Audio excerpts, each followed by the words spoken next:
এই ১০ মাসেও এই বাংলাদেশে ছাত্রলীগ আওয়ামী লীগ থাকে কেমনে?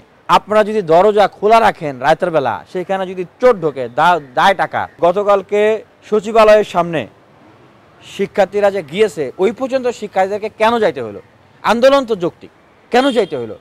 এবং সেইখানে দেখা গেছে যে বৈষম্যবিরোধী ছাত্র আন্দোলনের বর্তমান যে সদস্য সচিব, ওই ছেলেটাকেও ছাত্রলীগ বানায় পিটানো হয়েছে। এরকম আরও একটা ছাত্রকে ছাত্রলীগ বানায় পিটানো হয়েছে।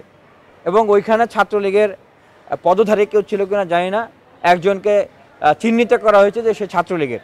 তবে তার যে বক্তব্য, সেই বক্তব্যটা থেকে যেটা বোঝা যায় যে সে ছাত্রলীগ পদে থাকুক আর না থাকুক, সে ছাত্রলীগ বা প্রতীকটাকে ধারণ করে। এখন কথা হলো যে আপনারা যদি দরজা খোলা রাখেন রাতের বেলা, সেখানে যদি চোর ঢোকে দায় টাকা, দায়টা তো আপনাদেরই। এই ১০ মাসেও দ্বিতীয় প্রশ্ন থাকে যে এই ১০ মাসেও এই বাংলাদেশে ছাত্রলীগ আওয়ামী লীগ থাকে কেমনে বলেন? আর যে কয়জন ছাত্রলীগ এই শিক্ষামন্ত্রীর পদত্যাগের দাবিতে সচিবালয়ের সামনে বিক্ষোভ করেছে, তার চেয়ে বেশি আওয়ামী লীগের দোসর, ফেসিবাদের দোসর এই সচিবালয়ের ভিতরেই, আমলাতন্ত্রের ভিতরেই আছে। সেইটা আপনারা চোখে দেখেন না। তাদেরকে নিয়ে আপনারা ঘর সংসার করতেছেন।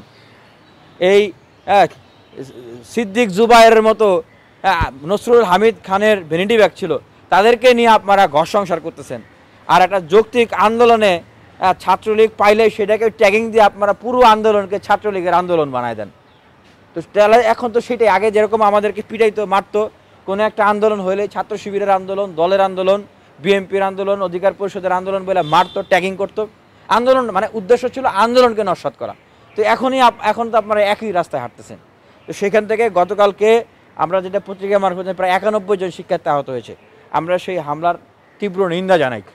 এবং এই বক্তব্যটা স্পষ্ট যে ওইখানে যদি বৈষম্য বিরোধীর সদস্য সচিবকে ছাত্রলীগ বানায় মারে, সেখানে যারা অভ্যুত্থানে অংশগ্রহণকারী মানে গুরুত্বপূর্ণ ছাত্র তরুণদেরকে যদি মারে, তাহলে কালকে যে আপনাকে মারবে না ছাত্রলীগ ট্যাগ দিয়ে, কালকে যে আমাকে মারবে না ছাত্রলীগ ট্যাগ দিয়ে, যারা যে মানে কয়েকজন উপদেষ্টা কেউ যারা তাদের গদি টিকানোর জন্য মারবে না, এইটা আমি কিভাবে বিশ্বাস করব? এই ভরসাটা কিভাবে পাবো?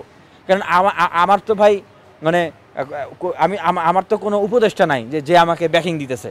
আমি তো কারো উপদেষ্টার হিসেবে হয়ে কাজ করতেছি না। আমার তো বিশাল কোনো রাজনৈতিক প্রোটেকশন নাই, মামা খালুরা নাই যে যারা আসলে আমাকে বা আমাদেরকে প্রোটেকশন দেবে। আমাদের প্রোটেকশন এদেশের মানুষ, আমাদের প্রোটেকশন এদেশের ছাত্র জনতা।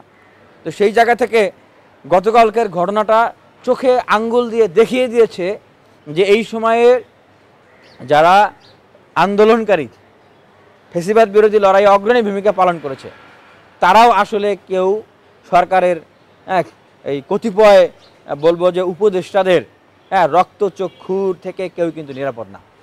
যে কাউকে যে কোনো সময় কিন্তু এইভাবে করে ছাত্রলীগ বানিয়ে দেওয়া হতে পারে।